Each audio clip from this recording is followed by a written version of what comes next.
Wealth does not abandon men randomly. It withdraws deliberately. When money first arrives, it rarely announces its purpose. It feels like relief, like momentum, like proof that effort finally paid off. And because it feels earned, men assume it is permanent. It is not. The first arrival of wealth is not a reward, it is an evaluation.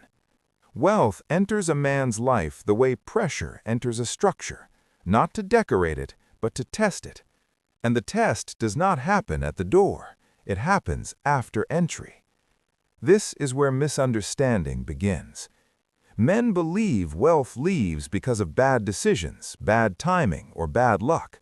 They assume loss is the punishment, but loss is only the visible outcome. The real judgment happens earlier, quietly, while wealth is still present. Wealth watches. It watches habits before outcomes. It watches restraint before spending. It watches order before ambition. It watches consistency before intelligence. And most men fail this part without realizing a test is even happening. The first sign of discipline is not how a man earns, it is how he behaves when earning becomes easier. Discipline is not proven in scarcity. Anyone can be careful when there is nothing to lose. Discipline is proven in access. When money arrives, structure is exposed. If structure is absent, chaos accelerates. Spending becomes emotional, time becomes loose, focus scatters, decisions multiply without hierarchy. Nothing collapses immediately. That is the deception. Men mistake survival for success. Bills get paid, comfort improves, status increases slightly, and because nothing breaks, men assume nothing is wrong.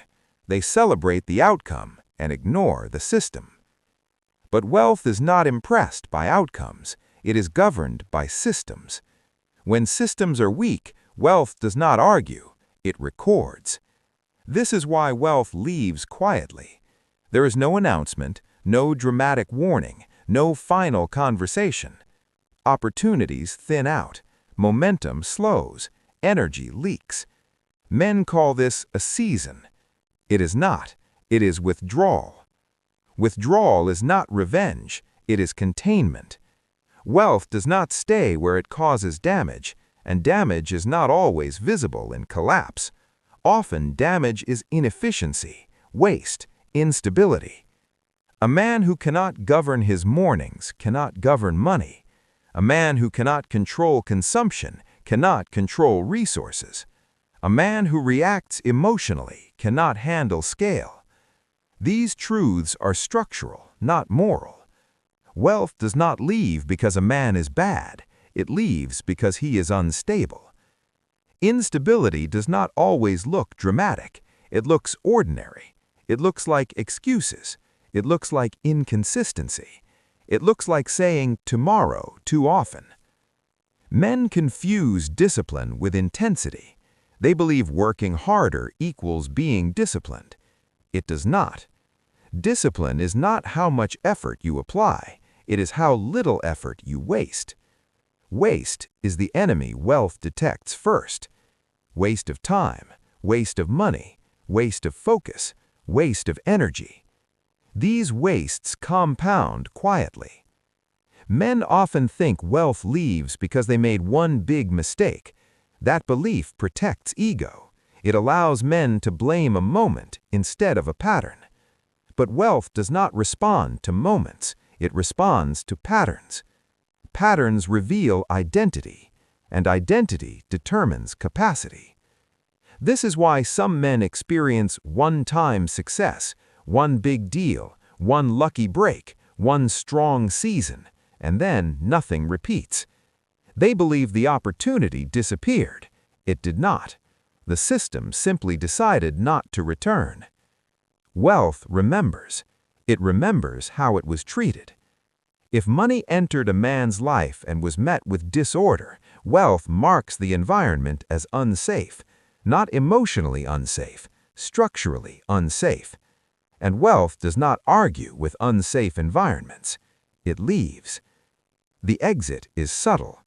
Effort begins to feel heavier. The same strategies stop working. Results shrink even when effort increases.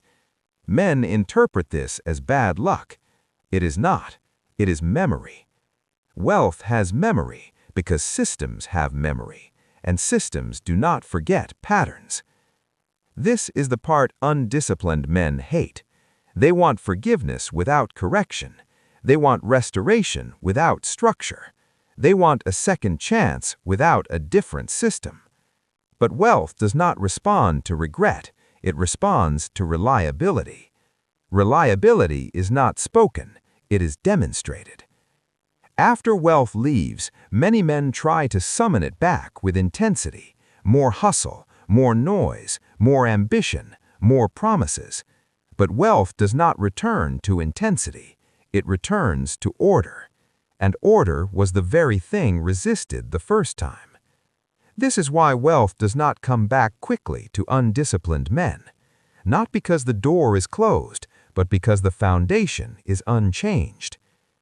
Men think wealth is emotional, that it responds to confidence, desire, or belief. It does not. Wealth is logistical. It moves where it can operate efficiently. Efficiency requires predictability. Predictability requires discipline. Discipline requires boredom. This is where most men break. They want excitement with money. They want speed. They want relief. But wealth demands calm. Calm is the signal of control. Undisciplined men are loud. Even when silent, their lives are noisy. Their schedules fluctuate. Their habits drift. Their decisions change with mood. Wealth does not re-enter chaos. This is why wealth feels unfair. Men say, "I worked for this." They did. But work earns access, not retention. Retention requires governance. The first visit of wealth is a test of governance. When that test is failed, wealth does not punish. It withdraws and waits. Waiting is not kindness. It is protection. Protection from scale that would destroy the man. This is why undisciplined men often sabotage themselves when wealth arrives. They feel pressure they cannot explain. Anxiety increases. Focus weakens. They begin to make emotional decisions. Wealth exposes weakness before it multiplies strength. And if weakness is ignored, wealth exits. The man is left confused. He replays events. He analyzes decisions. He searches for the mistake. But the mistake was not an event. It was a lack of structure. Structure should have been built before wealth arrived, but because wealth arrived first, discipline felt optional. Optional discipline is not discipline. This is why wealth does not come back easily. It will not return to an environment that has already proven unsafe. Men who understand this stop asking why wealth left and start asking what they refused to change while it was present. That question is uncomfortable. It forces responsibility, and responsibility is the beginning of recovery. But many never ask it. They blame markets, they blame people, they blame timing. Blame protects ego, but it blocks alignment. Wealth does not return to men who protect ego. It returns to men who rebuild systems. Systems take time. This is why second chances feel delayed. The system is not slow. It is thorough. It waits for proof of discipline, not promises of change. Proof is quiet. Early mornings, consistent routines, controlled spending, simplified decisions, reduced chaos. None of this feels impressive. That is the point. Wealth is impressed by what is boring. Boredom reveals who can be trusted without stimulation. Undisciplined men cannot tolerate boredom. They seek distraction. Distraction fragments focus. Fragmented focus destroys consistency. Consistency is the language wealth understands. This is why wealth leaves undisciplined men and does not return quickly. The system is not emotional, it is precise.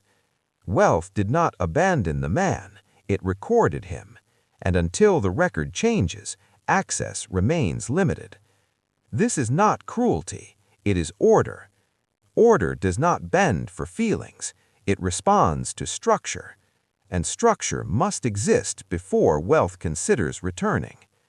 This is the truth hidden beneath loss. Wealth leaves to protect itself and to protect the man from collapse. But protection feels like punishment to men who refuse discipline. This is why the lesson repeats, because the rule was never about money, it was about governance, and governance was missing the first time. Wealth does not return to environments it has already measured. This is the truth men struggle to accept.